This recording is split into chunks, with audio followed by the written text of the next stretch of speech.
doon sa mismong amo, hindi ako nagbibiro, ibalik mo na. Kasi biruin mo, pobre na to, naghahanap buhay lang gamit ang lisensya. Sa tingin mo ba, wawalain niya ng ganun-ganun lang? Basta sinabi na lang sa'yo isang araw, huwag ka na pumasok. Pagkatapos, hindi ka na binilikan ng tawad. Hindi na ako pinapasok. Kaya nang isoli noong amo yung lisensya. Dahil kung hindi po isusoli ni amo, abay, maituturing po na yan ay pagnanakaw. Nakulong na mahigit 18 hours, hindi man lang pinuntahan ng mismong amo na to. Ni hi ni ho, wala man lang ginawa. Sinetan na kaagad yung kabila para siguro makuha yung truck niya. Pero iniwan yung driver na nasa selda. Dinala niya sa Manila. Nanawagan po ako ng tulong na sana po mabalik yung boss ang amo ko ang driver's license ko. Mangyari ang na-aksidente ako doon sa Bacolod. Pero nariglo na doon po. Pero siya ang kumuha ng ng driver's license. Hanggang ngayon po, ang nangyari doon na March 26 mo. Hanggang ngayon po, doon sa kanyang driver's license, hindi niya pinalik sa akin. Sige, ma-hold niya. So ngayong araw, mahuhusap natin ang nagrereklamong truck driver na si Abner. Ano ba nangyari dun sa mismong insidente nung time na nagkabanggaan? Bali na, injured ang nabangga kong L300. Na-injure. Ano ba ang nangyari? Nawalan ba ng preno yung truck? Nakaiglip po ako, sir. Pagkatapos po ng aksidente, ano po ang nangyari sa inyo? Yun, may dumating na mga pulis. Tapos, dinala kami sa ospital. Pagkatapos po madalhin sa ospital, saan po kayo dinalang susunod? Sa presinto, sir. Okay, sa presinto. Ano po ang nangyari doon sa presinto? Yun, sabi ng pulis, ma-detain daw ako mga 18 hours. Hindi ba sila muna gumawa ng police report? Gumawa na po, sir. So gumawa na sila ng police report. Ngayon ikaw ay dinedetain. Tama po ba? Opo. Bakit ka daw dinetain ng ating police? Yan daw ang sir, ang proseso. So pagkatapos naman nangyari yung pagka-detain sa'yo na may 18 hours, ano naman ang nangyari susunod? Paano ka din nakalabas? Sabi ng pulis, pinipirma ako na pwede na kayo makalabas. Yun, umuwi na kami ng sir, ng Iloilo. Nag-commute lang kami. Paano ka nakalabas, sir? Ano bang ginawa para makalabas ka? Yun lang, ang pinalabas ako ng pulis. Asan yung amo mo nung oras na yon? Anong ginawa ng amo mo? Wala, hindi pumunta ang amo, sir. Doon lang sa Iloilo. So hindi ka binisita doon sa presinto ng amo mo? Hindi na sumasagot pag tumawag ako sa kanya. Dinedma ka na lang, hindi ka man lang sinabihan. Basta sinabi na lang sa'yo isang araw, huwag ka na pumasok. Pagkatapos, hindi ka na binilikan ng tao. Tama po ba? Hindi na sir. Hindi na ako pinapasok. Pagkatapos kunin yung lisensya mo, sinubukan mo ba puntahan doon sa mismong opisina para kunin yung lisensya? Oo, sir. Pero sabi doon, wala siya doon. Pumunta siya ng Manila. Nakailang balik ka or punta dun sa mismong opisina? Nakatatlo yata, sir. Nakatatlong punta ka dun sa mismong opisina, pero wala nangyari. Opo. Okay. So ngayon, sir, kasi gusto ko lang din malaman na yung lisensya mo ay lagi mong dala-dala. Tama po ba? Opo, sir. Dahil yan ang hanap buhay mo. Tama po ba? Opo, sir. Makakausap natin ngayon sa kabilang linya itong Chief Traffic Investigator ng Manapla Police Station ng Negros Occidental. Sir, matanong ko lang, ano ba yung nangyari doon sa case nitong ni Sir Abner? Ang nangyari kasi yan, sir, after ng interview ko sa kanya, sir, aminado siya, sir, na nakatulog daw siya kasi galing pa sila sa malayo. Nakatulog siya, sir, tapos ngayon, yung dinadrive niyang elf, sir, na-occupied yung opposite lane sa kabilang lane, sir. Kaya bumangga siya doon sa L300 na kasalubong. Siyempre, dumating yung mga ambulance, dumating kami. Both parties, sir, dinala namin sa hospital muna para patingnan kung sino yung may mga serious injuries. Yung kay Abner kasi, sir, sabi niya kasi okay lang naman siya. Kunting galos lang daw yung na-suffer niya, sir, during that time. After ng check-up niya doon sa hospital, dinala siya namin, sir, sa police station sa Manapla. SOP na rin, sir, para i-turn over siya doon sa desk officer Kaya sir, na-detain si Abner for 18 hours sir. SOP naman yun sir kapag merong pasyente tsaka damage to property sir eh. While may victim pa kami sir sa hospital kasi hindi naman namin ma-determine sir as police officers yung degree ng injuries ng victim.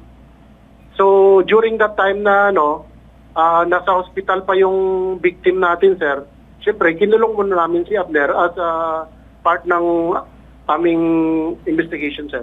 So hindi nyo pa sir in-inquest nung time na yun? So talagang pinasok nyo lang doon sa mismong kulungan nung Hindi time na yun? naman siya inquestable sir kasi yung complainant nga nasa hospital pa, wala pang mga medical certificates, yung mga attachment pa sir. Sige sir, siguro mag-consult din tayo ng abogado kasi gusto ko lang din malaman yung tamang process when it comes to this. Para lang sir, i-inquire lang natin ito, matanong ko lang. So nasa kabilang linya ngayon si Attorney Batos Mauricio. Ano bang sa tingin ninyo dito? Kasi ang sa akin, I just find it questionable where someone has been detained for 18 hours without any impending case or without any paghaharap dun sa fiscal or pag-i-inquest ng sinasabing pangyayari na ito. Attorney Batas. Ang tinutukoy po ng batas, Ginoong Carl Tulfo, mga kababayan at hepe, ay yung karapatan ng mga pulisya na hawakan or idetene ang isang taong nasasangkot sa krimen at yung pangangailangan ayon sa Artikulo 125, Article 125 ng Revised Penal Code of the Philippines na sa panahon na ikinulong po yan, kailangang madadala na po siya sa mga karapat-dapat na judicial o di kaya prosecutorial authorities para po sa inquest. Pwede nilang hawakan yung tao, pero hindi po basta i-detain nilang dahil nandun pa sa ospital yung biktima o kung sino pa man na hinihintay pang iba, kundi may tungkulin po si Hepe at yung kanyang mga investigador, dalhin na po yan sa piskal at yung piskal na magpapasya kung magpapatuloy ba ang pagkadetine o hindi. Habang dinidetine, kailangan kumikilos ang kapulisan, nagsasampa na ng kaso. So with that said, Attorney, balikan ko lang itong si Police Chief Master Sergeant si Yvonne. Sir, nandyan pa ba kayo? Yes sir, speaking sir. Sir, ano pong masasagot niyo doon kay Attorney? Kasi mukhang against siya doon sa inyong sinasabi kanina na dinetain nyo ng 18 hours at hindi nyo pa rin siya hinarap sa fiscal or in-inquest. Yes sir, pero sir, as of our case sir, yung complainant kasi sir, hindi naman interesado mag-file ng kaso sir eh. Yung victim driver sir, nakipag-settle pa nga eh, nakipagbayaran doon sa sir, amo nung respondent driver sir. Yes sir, that was after yung 18 hours nagkaroon ng settlement, di ba po ba? Yes sir. Ang sa amin, whether or not nag-settle up to some point in time, kailangan po natin daanan pa rin yung proseso. So kung meron kayong SOP dyan na hindi ko maintindihan kung bakit ganyan ang SOP nyo, mukhang dehado yung mga dinedetain nyo dyan, mas maganda sir na sundin pa rin natin. Kung let's say in a certain period of time, kailangan pa rin ng waiver and at the same time, i-file na din yung kaso kung kinakailangan. Yes sir, copy sir. Okay sir, thank you. Now, Attorney, matanong ko lang kasi ito naman sa parte ng amo, no? Na kung saan yung mismong lisensya ay kinuha ng amo and then hindi na binalikan itong si driver and then hanggang ngayon wala siyang lisensya and at the same time, biglaan na din siyang tinanggal sa trabaho. So, Attorney, ano pong masasabi natin tungkol dyan? Pangunahin po yung pagkuha ng lisensya. Ipagpalagay na po natin na may pahintulot yung may-ari ng lisensya, yung kanyang driver na kunin. Pero pagkatapos po, kailangan isole noong amo yung lisensya. Yung pong actual na binigay, yung pong actual driver's license, kailangan isoli po yan. Dahil kung hindi po isosoli ni amo, sa kabila nung hinihingi na ng driver para magamit po ito sa hanap buhay, yung mga ituturing po na yan ay pagnanakaw. Dahil tinanggal niya, hindi na niya pinagtatrabaho. Illegal dismissal na rin po yan na may parusa pong pagbabayad ng lahat ng mga sahod na hindi tinanggap plus danyos perjuicios Ginoong Carl Tulfo. Okay. Ngayon, merong statement itong amo na ni Abner Rodrigo. Itinanggi niya na hawak niya ang driver's license ni Abner. Ang truck driver na si Abner ay hindi na nagpakita magmula nangyari ang aksidente. Dagdag pa niya, kung nawawala daw ang lisensya nito, ay gumawa na lamang daw siya ng affidavit of loss. Ipasa na lamang sa LTO. Abay, mukhang may problema dyan. Tayo pang inuutusan para gawa ng affidavit of loss. Unang-una, napakasimple lang ng tinatanong namin dito. Asan yung lisensya? Kinuha ba niya? Kasi bakit magrereklamo itong mismong complainant natin na galing pang Iloilo para lang ipaabot sa amin dito sa Maynila ang kanyang reklamo? Biruin mo, isang tao na kagaya ni Abner, naghahanap buhay lang na meron siyang driver's license, yun lang ang pinangahawakan niya para makapaghanap buhay. Tapos sisisihin pa itong tao mismo si Abner na posibleng nawala niya? Abay, kaduda-duda naman yan. Pangalawa, meron din problema dito na kung saan tinanggal sa trabaho without due process. Meaning, hindi siya binabaan ng mga memo, wala siyang alam dun sa pagkatanggal niya, wala man lang kahit anong papeles na pinangahawakan para dun sa kanyang pagkaalis sa trabaho. So, masabi ko na lang dito, doon sa mismong amo, kung nasa iyo talaga yung lisensya na yan, ibalik mo na. Hindi ako nagbibiro, ibalik mo na. Kasi biruin mo, pobre na to, naghahanap buhay lang gamit ang lisensya, sa tingin mo ba wawalain niya ng ganun-ganun lang? Nakulong na mahigit 18 hours, hindi man lang pinuntahan ng mismong amo na to. Ni hi ni ho, wala man lang ginawa. Sinetan na kaagad yung kabila para siguro makuha yung truck niya. Pero iniwan yung driver na nasa selda man lamang. Dahil na areglo na, dun lang siya nakalabas.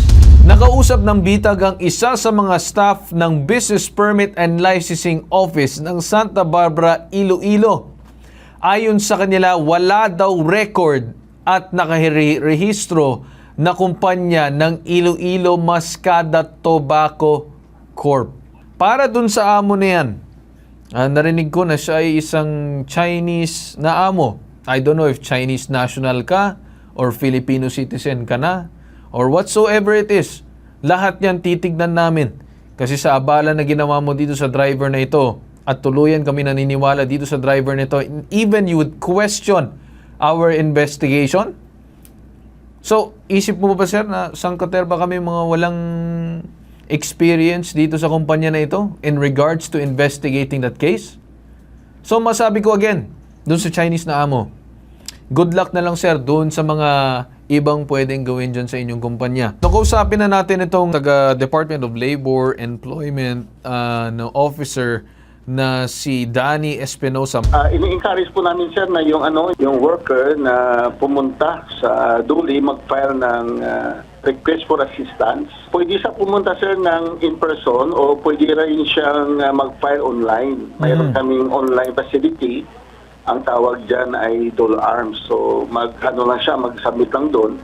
Inibigay lang yung mga required information para mabigyan natin siya. Kasi sa amin, hindi kami agad-agad makapagbigay ng serbisyo kung walang proper na documentation na nagdulog sa amin. Okay. Dahil yan ang magiging basihan namin na ipatawag yung respondent para magkaharap sila. Sige sir, sasahan po namin yung maging agaran aksyon ninyo with also checking and inspecting itong sinasabing lugar at opisina kasi baka mamaya hindi po nasusunod ang ating labor code. Especially sir, dito sa kanyang pagkatanggal, yun din ang aming pinaka-major concern dito. Na kung saan, sinabi na lang natatawagan siya kung babalik siya and then hindi na po siya binalikan ng tawag without any proper memos or memorandums na warning number 1, warning number 2, warning number 3, and then letter of termination na kung bakit siya na-terminate or anything notice to explain sa mga posibleng naging violation niya, sir. So wala pong ganun na due process po na sinunod doon sa mismong kumpanya na pinag-uusapan po natin. So Sir Danny, possible po ba yun? I-endorse po namin sa inyong opisina para makuha niyo po yung detalye na kailangan niyo. Pwede sir, and thank you so much for entertaining our client and thank you also for endorsing our client to us. Sir, ganito po no, magkakaroon din po ng aksyon ng ating DOLE dito na kung saan pag-aaralan nila yung kaso and posible magkaroon ng tinatawag natin na inspection dun sa lugar para ma-check din yung iba yung mga kasamahan kung meron din po sila mga reklamo laban po sa inyo. Nakuha niyo, Sir Abner? Thank you po, sir. Okay. Kung nakikinig man itong amo na to, I would say that expect na magkakaroon ng official inspection ng ating DOLE dyan. Kasi if talagang wala kang tinatago, sir, you'd be open to an inspection. Di po ba? Inspection to see if the said complaint is true and at the same time to see if your employees have the same or similar complaints regarding dyan. Kasi kapag hindi maganda ang trato mo, ibig sabihin may problema ka. Dito na tayo nagtatapos sa ating programa ngayon. Lahat ng reklamo, sumbong at hinaing pinapakinggan na maigi, sinusuri, iniimbestigahan at inaaksyonan dito sa mas pinalakas at pinalawak na Ipabitag mo Helpdesk.